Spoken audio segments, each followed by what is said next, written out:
درود بر شما. مرلین ساحر هستم. امروز یک بازگشت معشوق با استفاده از ابلیس و شیاطین متحده به شما آموزش میدم که بسیار قدرتمنده.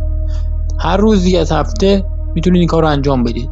ابتدا ساعت 12 شب تنها تاریک در اتاق میشینید و این اسما رو 7 مرتبه میخونید. انوشیا انوشیا، حریرو حریرو، شنوها شنوها، تحسنت به هذه الاسما من کل شیء موزی. اینو 7 مرتبه میخونید و بعد میخونید تهیوش تهیوش، هنکوش هنکوش، انصرفوا یا امار هذا المکان ولا تعدوا حتی اقضی حاجتی. اینم 7 مرتبه میخونید و بعدش یک شمع سفید برمیدارید و روی شمع سفید این طلسم که میبینید رو چیکار میکنید؟ با سوزن حکاکی میکنید. به جای فلان بنت فلان اسم و اسم مادر معشوق، به جای فلان ابن فلان اسم و اسم مادر خودتون رو می‌نویسید و بعد شمع رو روشن میکنید و همچنان که شمع روشن است این اسما رو که میبینید میخونید. نگران تلفظ اسما نباشید، هر جور بخونید جن میفهمه، همش درسته.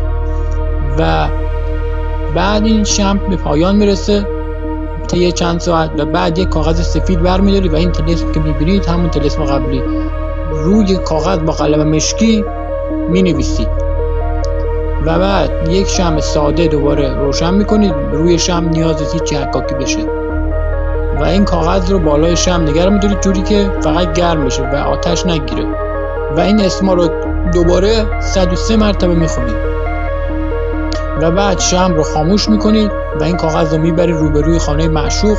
103 مرتبه دوباره همون اسما رو میخونید و کاغذ رو آتش میزنید به طوری که خاکستر کاغذ در مسیر راه معشوق قرار بگیره و معشوق روش رد بشه و شما عظمت این طلسم خواهید چگونه معشوق شما خوار و ذلیل باز خواهد گشت.